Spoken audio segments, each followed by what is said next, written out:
I just came from teaching a dance class for people who think they can't or shouldn't dance anymore because they're over a certain age, and I can never remember what that number is. But on Tuesday morning, people between 55 and 87 come to my class, and we do very good and very simple and very well, I hope, structured movement so that we can keep on dancing, lifelong dance. So I have been dancing my whole life, and that's a certain number of years. And when I was a child, dancing consisted of little girls in pink tutus. I always want to call them 3-3s or 4-4s, but they're tutus. And you had to have little shoes and round arms and go tippy-toe. Well, that changed. American dance has become a really dynamic and important art form. When I came to the Bay Area 50 years ago, there were about 14 professional companies. Then, as time went on and I taught at UC Berkeley, there were 40 professional companies. I'm now a member of the Isadora Duncan Awards Committee, and we spent the weekend giving awards, and we were considering over 400 companies.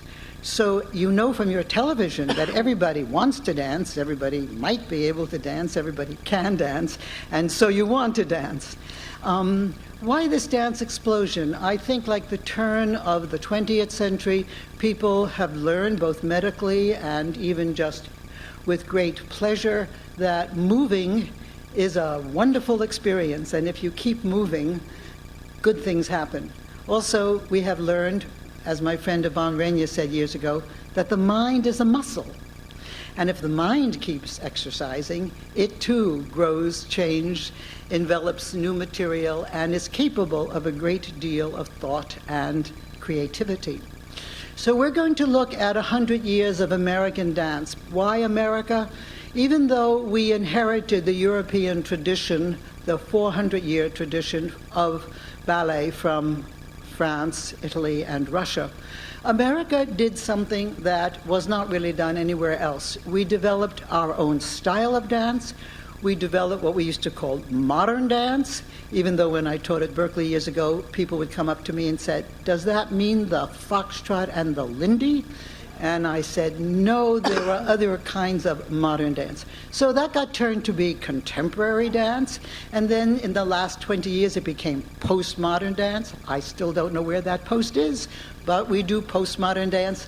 But the very exciting thing, besides the ballet, the modern, the showbiz, and in this area particularly that's really exciting, is that we have had the influx of people from all over the world to teach us all the Asian forms of dance, both the ritual and the recreational.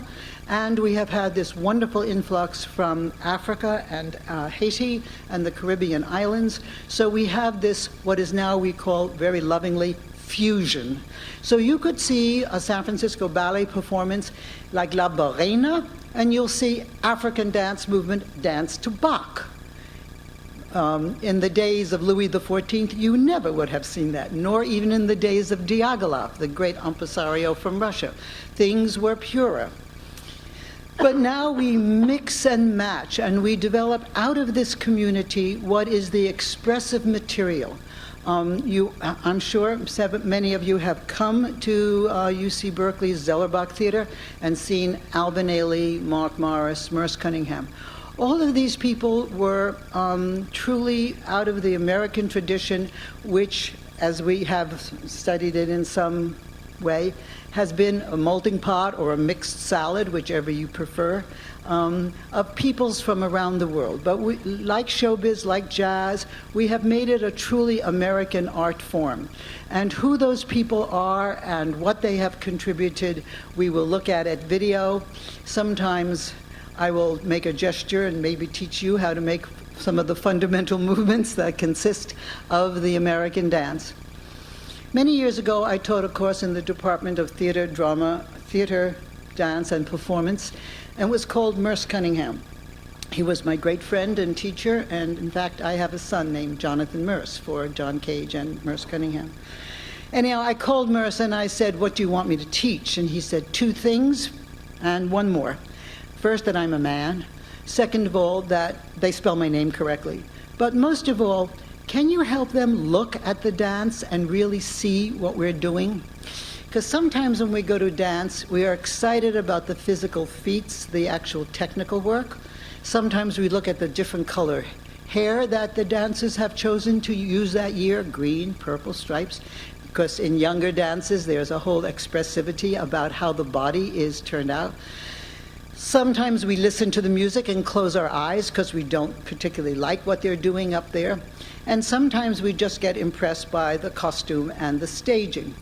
But underneath and around all that is the art of choreography, the art of putting together a movement vocabulary, an expressive construct, just as elegant as the work of any great composer, contemporary or classic.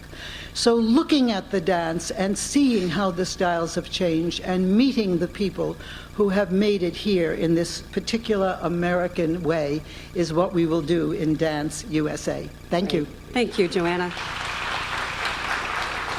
And P.S. And since I have spent the last 7 years studying what happened in the Bay Area, we'll pay particular attention to Bay Area dancing. Thank you. Great.